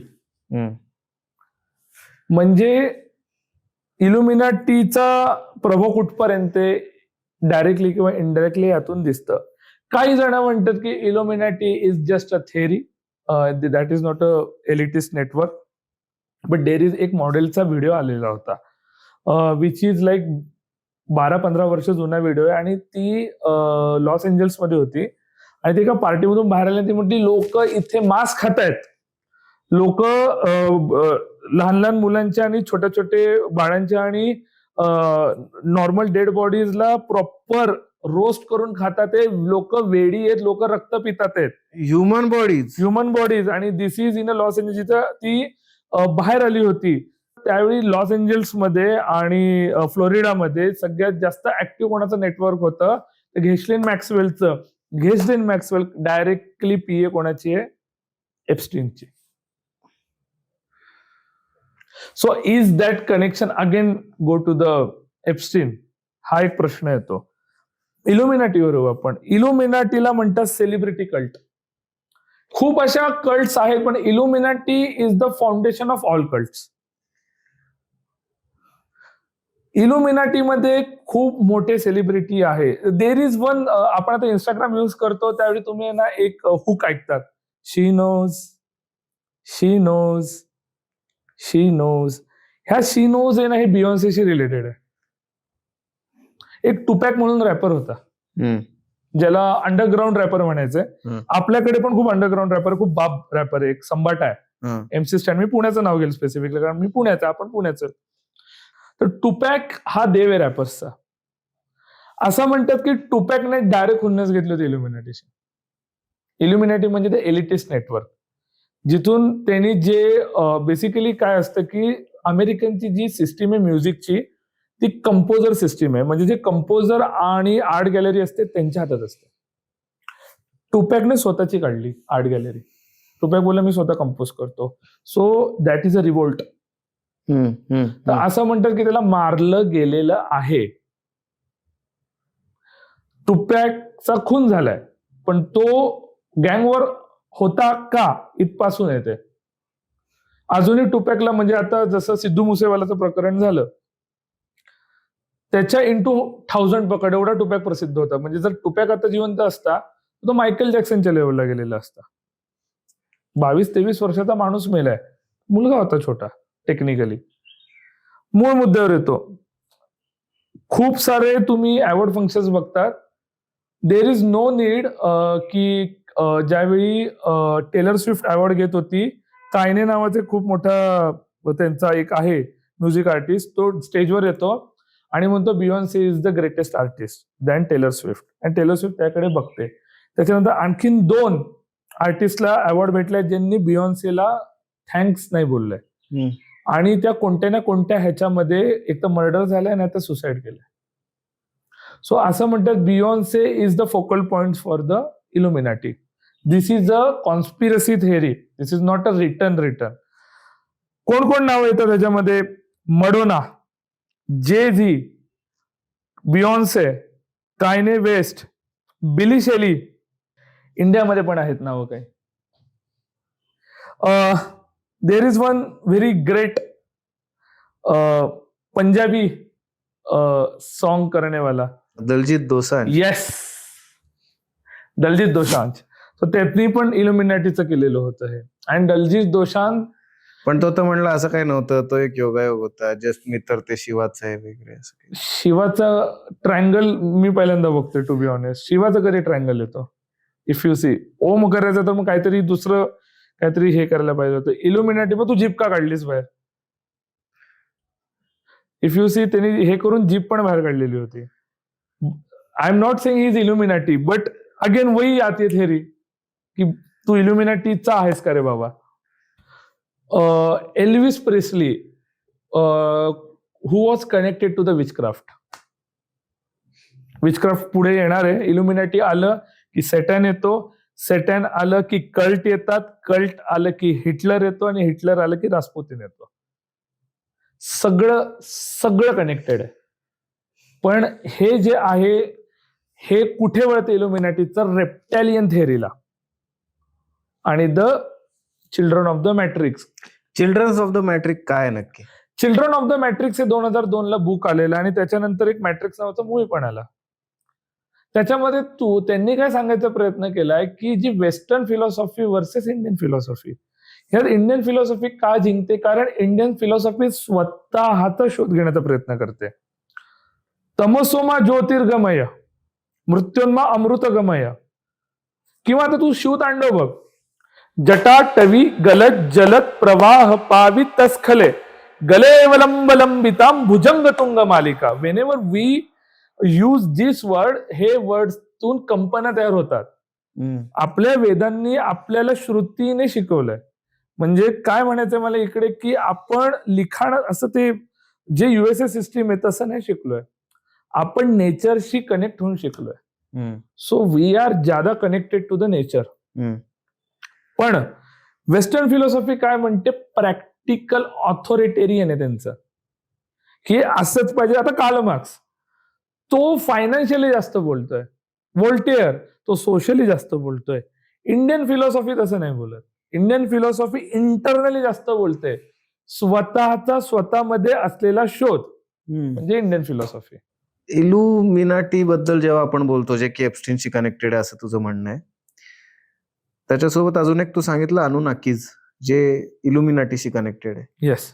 तो काय प्रकार आहे? So basically Epstein is a part of that universe जहाँ पे वो खाली 0.01% है. हिमनगाचं टोक बोलू शकतो आपण. विकिलीक्स आलं, एप्स्टीन आलं, पनामा पेपर्स आलं, KGB फाईल्स आलं. अनुनाकीज ही परत एक थेअरी येते ज्याच्यामध्ये असं म्हणण्यात येतं की आपल्यापेक्षा जास्त प्रगती केलेले लोक, जास्त सायंटिफिक, जास्त बुद्ध्यांक असलेले आणि वैज्ञानिक दृष्ट्या प्रगल्भ लोक या पृथ्वीवर आले. स्पेसिफिकली मेसोपोटेमियाला आले. आता आपण इजिप्त बोलतो त्याला. तिथं सोलार कॅलेंडरची स्थापना झाली, नॉट अ लुनार. म्हणजे सूर्याचं कॅलेंडर, चंद्राचं नाही. आणि त्याच्यानंतर त्यांच्यामध्ये 2 देव आले. त्यातला मी आपल्या रिलेटेड इंडस्ट्री जो कोणी त्याचा मी सांगेल. सो त्यांचं एक अनु नावाचा देव आहे. आणि अनु नावाचा देव कोण आहे? तर अनुला इकडे चंद्र आहे डोक्यावरती, डोक्याच्या आसपास, आणि he is a god of destroyer. हो, म्हणून मी शिवतांडव आधी बोललेलो. So he connected with our Pashupatinath Shiva. Anunnakis थेअरीमध्ये असं म्हटलं जातं की अनुनाकीज बेसिकली कंट्रोल करतात ते वर्ल्ड, पण इन अ पॉझिटिव्ह वे. आणि ह्याच अनुनाकीला काउंटर करायला एक वर्ल्ड तयार झालंय, त्याला म्हणतात द डेव्हिल्स डार्क वर्ल्ड. आता मी येतो इल्युमिनॅटीला. मी बोललो ना बवेरियन, लक्षात ठेवा. बवेरियन बियर हॉलला आहे ना एक रंगारी आला होता, रंग मारणारा असतो ना, 5 फूट 7 इंचाचा. तो तरुण ज्यांनी स्वतःच्या कॅन्सरमध्ये घालवली आहे, वर्ल्ड वॉर 2 मध्ये आंधळा झालाय, तिथून तो उठलाय, ज्याला नोकरी नाही, ज्याला पुढे भविष्य नाही, जो वेश्यांच्या जर्मनीच्या गल्ल्यांमध्ये राहिलाय आणि तिथे बोट्स रंग म्हणजे बोट्सला त्यांनी पेंट केले. त्यावेळी मोस्टली लाल रंग यूज व्हायचा, तर त्याला लाल रंगारी म्हणायचे त्यावेळी, the painter who use the red colour. आणि तो त्या बवेरियन हॉलमध्ये आला आणि अचानक तो बोलला होता की हे जर्मन राष्ट्र कोणासमोर भीक मागणार नाही. I am talking about the rabbit in the hole, Adolf Hitler. Adolf हिटलरचं जर तुम्ही सिम्बॉल बघितलं, that is not a swastika by the way, that is a Hakenkreuz. Hakenkreuz is the form of cross itself which is use in a Christianity more. पण Hitler ह्याच्यावर थांबत नाही. Hitler कुठे थांबतो? तर हिटलर डायरेक्ट बोलतो की अँटीसेमिटिझम म्हणजे काय, की ज्यू लोकांचं संपूर्णपणे निपात करणं. या जगात ज्यू नावाचे लोकच ठेवायचे नाही. हिटलरचं डायरेक्ट कनेक्शन होतं काय ज्याशी, तर ते पुढे झालं प्रूफ की आहे. आता तुम्ही म्हणता इल्युमिनाटीशी कसं कनेक्शन हा आहे? रंगारी म्हणजे हिटलर होता का? Yes. Oh, Hitler use to paint. Hitler हा पेंट करायचा 1-2 शिलिंगसाठी बोर्ड्स, आणि त्यावेळी जे बोर्ड्स केले जायचे त्यावेळी लाल रंग यूज आणि करायचे. मग हे याचं इल्युमिनाटीशी आणि एप्स्टीनशी काय कनेक्शन? बवेरियन मध्ये इल्युमिनाटीची झाली बरोबर स्थापना. बवेरियन हॉललाच हिटलर आला. हिटलरला आधी पेंटर व्हायचं होतं आणि त्याचे तुम्ही जर पेंटिंग्स बघितल्या तर त्याच्या पेंटिंग्स नाकारल्या, कारण त्या पेंटिंग्स मध्ये खूपच काही त्यांनी दाखवलेलं होतं. म्हणजे लोक एकमेकाशी काहीतरी भांडतात, प्रेत दाखवली आहेत. तर म्हणजे हे काही निगेटिव्ह पेंटिंग्स आहेत, किंवा झाडं आहेत पण ती ब्राऊन कलरची आहेत, किंवा झाडच नाही आहेत. तर त्याची जी तो पेंटर होता बाय द वे, मग त्याची जी पेंटिंगची जी स्टाईल आहे ती बर्लिन स्टाईलशी जमत नव्हती. म्हणजे त्यावेळी युरोपमध्ये खूप छान पद्धतीचे पेंटिंग्स होत होते, किंवा आर्टिस्ट शेक्सपियर असेल, त्यांना खूप जण आलेत. त्यामुळे हिटलरला नाकारण्यात आलं ऍडमिशन. त्याच्यानंतर हिटलर ट्रॅव्हलिंगवर होता. तर हम्म. असं म्हणण्यात येते की पुढे जसं नाझींचं आलं आणि इल्युमिनाटीशी कलेक्शन काय आहे? कारण इल्युमिनाटी जर आपण पॉझिटिव्ह वे मध्ये म्हटलं तर हिटलरने असं म्हणतात की नाझी लोक बळी द्यायचे. जे नरबळीचं मी तुला बोललोय, जे आता डायरेक्टली येते ह्याच्यामध्ये. आणि हिटलर स्पेसिफिकली बळी का द्यायचा? कारण त्याला जास्त पॉवरफुल वेपन्स मिळावी डेव्हिल कडून. तू म्हणालास की ते डिमन्स कडनं शक्ती घ्यायचा तो किंवा हम्म. घेण्यासाठी हे सगळं करत होता. नक्की हिटलर काय करत होता ह्या शक्ती मिळवण्यासाठी? येस. सो असं म्हणण्यात येतं की जे त्यांचे जो हायड्रिच हिमलर नावाचा माणूस होता त्याला बेसिकली खूप मोठा मर्डरर आहे. त्यांनी आतापर्यंत 6 मिलियन ज्यूजची हत्यांमध्ये जो गेस्टापोचा प्रमुख होता, नंतर एसएस स्टॉर्म ट्रूपरचा प्रमुख झाला. सो असं म्हणण्यात येतंय की हिटलर जिवंत होता असे काही जण म्हणतात, नेदरलँडला पळून गेला. पण इल्युमिनाटी थेअरीमध्ये असं येतंय की हिटलर ज्यू लोकांचे बळी द्यायचा फॉर सॅडिस्टिक ह्याच्यासाठी पण, आणि सगळ्यात महत्वाचं म्हणजे सॅटॅनला ते डील करण्यासाठी. सॅटर्न हा एक दानव आहे. दानव आहे, डेव्हिल आहे, आणि सॅटर्नला हे खुश करण्यासाठी. आणि तिथूनच ते खूप क्लासिक चालू झालं की हिटलर जिवंत आहे किंवा Hitler is connected to the reptilian theory, की बेसिकली झिऑन नावाचं प्लॅनेट आहे आणि झिऑन वरून काही रेप्टेलियन आले, ते इन्फेक्ट करतात काही लोकांना आणि ते कंट्रोल करतात त्याच्यावरून आपल्याला. तर त्यांच्यापैकी हिटलर एक जो आपल्याला कंट्रोल करतोय, अशी इल्युमिनाटी मध्ये एक थेअरी आली. आता पण हिटलर आपल्याला कंट्रोल हिटलर जिवंत आहे, हा, म्हणजे त्यांना ती इमॉर्टॅलिटी येते, but they are reptilian basically.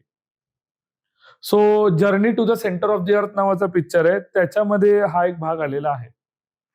आणि हिटलर काय काय याच्यासाठी क्रूर प्रकार करायचा? हिटलरचे खूप काही क्रूर प्रकार आहे, म्हणजे काही मिस्टेरियस गोष्टी पण पुढे आलेल्या आहेत की तो असं म्हणतात की करताना जी बाई आहे, म्हणजे जिच्यावर करतोय, तिचं मुंडकं कापायचा आणि ते थरथरणारं जे सेक्सचं शरीर आहे त्याच्याबरोबर त्याला संभोग घेण्यात आनंद वाटायचा, असे आरोप लावण्यात आलेले आहेत हिटलरवरती. आता हिटलर जिवंत नाहीये बाय डॉक्युमेंट्स, म्हणजे नेदरलँडला तो मेला असं पुढे म्हणतात. आणि असंच आपल्याला एप्स्टीन मध्ये पण काहीतरी दिसतं का बार्बीशी रिलेटेड? हो. सो बेसिकली 98 साली एप्स्टीनला, this is again a conspiracy theory, not a documented proof. पण बार्बीचं जर तुम्ही नीट सॉन्ग ऐकलं, ते म्हणतात की आम्ही बार्बीचं जे सॉन्ग आहे ते समाजावर क्वेश्चन करण्यासारखं आहे.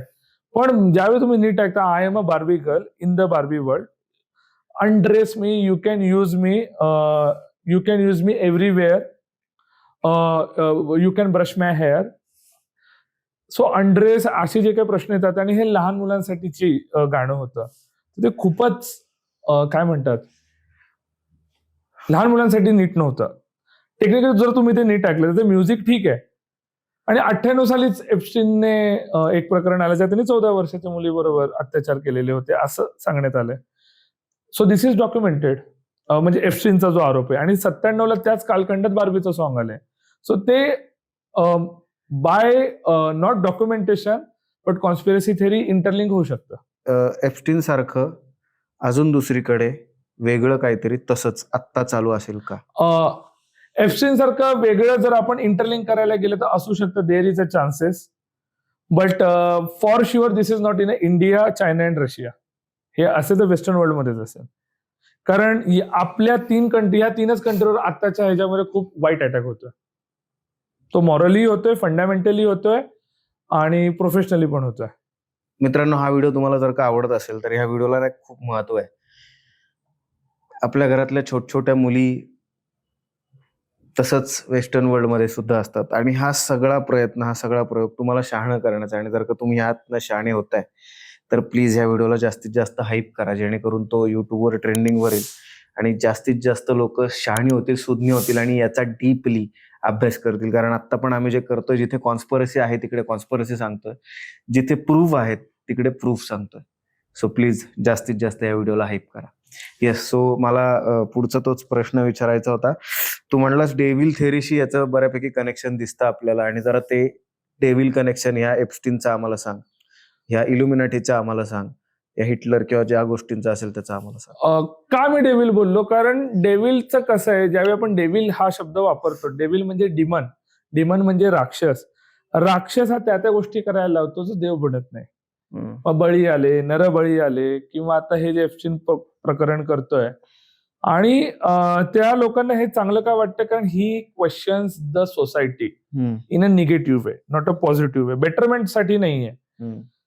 मूळ येतं की हिटलर नंतर असं काय चालू आहे का, तर नाही, पण there is a one family ज्यांच्यावरती कॉन्स्पिरसी थेअरी आहेत अजूनही, ज्यांनी आता इंडियात पण एंट्री केलेली आहे by the way, Rothschild family. या रॉथस्चाइल्ड फॅमिलीचे फाउंडर आहेत मेयर एम्शेल रॉथस्चाइल्ड. त्यांचे कोट आहे, give me control of a nation's money supply and I care not who makes the laws. मला फक्त तुमच्या नेशनचा मनी सप्लायचा कंट्रोल द्या, मला फरक नाही पडणार त्यानंतर की तुमच्या देशाचे कोण कायदे बनवत आहे, मीच कायदा आहे. आपण इतकं बोलतो या एप्स्टीन बद्दल, पण ही एप्स्टीन सारखी माणसं तयार कशी होतात, का कोणी यांना तयार करतं? आता मी आहे ना परिपेक्षाच्या बाहेर जाऊन उत्तरं देतो, कारण आणि थँक्यू, म्हणजे this is my best interactive session with anyone, की असे सलग प्रश्न जे आहेत, जे मूळ शोधी प्रश्न आपण बोलतो, हा मूळ शोधी प्रश्न आहे, कारण ह्याच्यावर मला मुळाचंच उत्तर द्यायचंय. एप्स्टीन आहे ना, हे त्या मूळ नाहीये, ते झाडाला लागलेलं पान आहे जे आता पडले सुकून. Come on. येस. म्हणजे याच्यापेक्षा म्हणजे विचार कर ना, की Anil Ambani is a contact, किंवा डोनाल्ड ट्रम्प हा काही छोटा मोठा माणूस नाहीये. डोनाल्ड ट्रम्प हा अमेरिकेचा राष्ट्राध्यक्ष आहे, ज्याचं 26,729 वेळा एप्स्टीन फाईल्स मध्ये नाव आलंय. इलॉन मस्कचं नाव आहे, त्याच्यानंतर खूप मोठे करोडपती, म्हणजे ह्यांची अमेरिका इज 26 ट्रिलियन इकॉनॉमी सध्या. 26 ट्रिलियन इकॉनॉमी म्हणजे भारताच्या 4 गुणिले 6 24 होतात, अधिक 2. त्यातले टॉप टिअरचे 3% लोक ज्यांना एप्स्टीन कंट्रोल करतोय. पण एप्स्टीन म्हणतोय की देअर इज समवन ज्याला मला पण काउंटेबल राहायचंय. मग एप्स्टीन हा त्याच्यातला गेम मास्टर आहे का, किंवा टास्क मास्टर बोलतोय, आणि आपण डंजन अँड ड्रॅगन खेळतोय आणि कोणतरी स्टोरी टेलिंग करतोय का, असा काहीतरी प्रयत्न चाललेला आहे. कारण एप्स्टीन नंतर खूप सारे थेरीज आहे. रेप्टालियन थेरी, आता मी चालू करतो बोलायला. रेप्टालियन थेरी आहे, वर्महोल थेरी आहे, आइन्स्टाईन थेरी आहे, ब्लॅक होल थेरी आहे, the children of matrix theory आहे, रॉथशिल्ड फॅमिली थेरी आहे, इज हिटलर अलाइव्ह थेरी आहे, रास्पुटिन कल्ट थेरी आहे, Vlad the Impaler, the dark nebula theory आहे, the black plague theory आहे, the third world to 8 world dimension theory आहे, the phantom index नावाची theory आहे, आणि सगळ्यात महत्वाचं आपलं स्वतःचं इंडियाचं मी अजून काहीच घेतलं नाही. हे तर वेस्टर्न झालं. ऍज यू सेड, जसं तू म्हणलास की ते एप्स्टीन तर फक्त एक पान आहे गळालेलं. येस. मागचं झाड उरलंय. हो. तुम्ही मला सांगा की ह्या एप्स्टीनचं मूळ शोधताना अलीकडे काय काय आहे हे तुम्हाला ऐकायला बघायला आवडेल का? तर आपण या मित्राला परत एकदा बोलू, ते आम्हाला कमेंट बॉक्समध्ये कळवा. येस. आता सगळ्यात भयंकर प्रश्न, एप्स्टीन किंवा हे जे सगळं झाड तो आता मगाचपासून म्हणतोय, या सगळ्यांचा मूळ उद्देश काय आहे? जगावर आता असं कुठली गोष्ट त्यांना घडवायची आहे ज्याच्यामुळे हे सगळं चाललेलं आहे? मी तुला एक प्रश्न विचारतो सूरज, तू जे कॅलेंडर वापरतोय ते 12 महिन्याचं आहे बरोबर? मी जर तुला बोललो ते 13 महिन्याचं होतं तर? पण हे काय, म्हणजे मी प्रश्न तर तुला विचारलं ह्यांना काय करायचं आणि तू कॅलेंडरवर आलास. मी विचारतो ते फक्त सांग, 13 महिन्याचं असतं तर 13 महिन्याचं असतं, ते आपण ते फॉलो केलं नाही. जगाच्या इतिहासातली 300 वर्ष ही गायब झालेली आहेत. अच्छा, सांगतो कशी. So there is another theory which is called the Phantom time hypothesis. German historian होता हेर्बर्ट इलिग नावाचा, ज्यांनी सांगितलं की 297 वर्ष हे जगाच्या इतिहासातून गायब झालेली आहेत. ज्यावेळी तुम्ही ख्रिश्चन थेरी म्हणजे ख्रिश्चन हिस्ट्री वाचतात, ख्रिश्चन म्हणण्यापेक्षा वेस्टर्न, तर त्याच्यामध्ये क्रुसेडर्स आलेले होते. क्रुसेडर्स कोण होते? तर रोमन कॅथलिक चर्चला इस्लामिक आक्रमणांपासून वाचवणारे. आपण ते ऐतिहासिक संदर्भ आहेत, ठीक आहे. तर असं म्हणण्यात येतंय की 614 ते 911 हे त्या कॅलेंडरनुसार सांगण्यातच आलेलं नाहीये आणि हे कधी ऍडजस्ट करण्यात आलं तेही सांगतो. हे ऍडजस्ट करण्यात आलं 1500 साली आणि हे जे ऍडजस्ट ज्यांनी केलेलं होतं ते होते ग्रेगोरी पोप होते. ते 1532च्या आसपास त्यांनी केले. जर हे जे ग्रेगोरी साहेब होते यांनी त्याच्यामध्ये 2 महिने ऍड केले, जुलै आणि August, which is related to Julius Caesar and Augustus Caesar. 13वा महिना कसा होता की 364 दिवस, 30 महिन्याचा प्रत्येक हे, आणि शेवटी 6 दिवस किंवा 4 दिवस आपण 13व्या महिन्यात ऍड करणार, ज्याला आपण फ्लेगम असं म्हणणार. म्हणजे ते नाव होतं त्यावेळी, जे इथिओपियाला अजूनही फॉलो करण्यात येतं. ग्रेगोरींनी काय केलं, जुलै आणि ऑगस्ट. कारण मी तुम्हाला सांगतो आता, खूप तुम्ही पण कधी विचार केला नसेल, सेप्ट म्हणजे काय? नाही माहिती. सप्टेंबरचं सेप्ट येतं बरोबर. सेप्ट म्हणजे काय? 7 बरोबर. ऑक्ट म्हणजे 8. मला सांग, सप्टेंबरचा आत्ताच्या कॅलेंडरनुसार महिन्याचा कितवा आहे? नंबर काय? 9वा. ऑक्टोबर 10वा आहे. मग का? हा प्रश्न कधीच कोणी विचारला नाही. त्याचं उत्तर आहे ग्रेगोरियन कॅलेंडर. आता का आलं ग्रेगोरियन कॅलेंडर? कारण त्यांच्याच 1563 32 ते 63 दरम्यान झालेली घटना, 1500च्याच कालखंडात एक खूप डेंजर माणूस आला होता. त्याचं नाव होतं Nostradamus. He was a physicist, he was a भविष्यवेत्ता म्हणजे ज्योतिष होता, आणि ही वॉज अ रायटर. आता त्याचं भविष्यावर बोलू. नॉस्ट्राडॅमसने त्यावेळी जगात मध्ये सगळं सांगितलेलं होतं की पुढे काय काय होणार. ते त्याला काउंटर करायला होतं का? त्यांनी बोललं होतं की हिटलर येणार, हिटलर आला.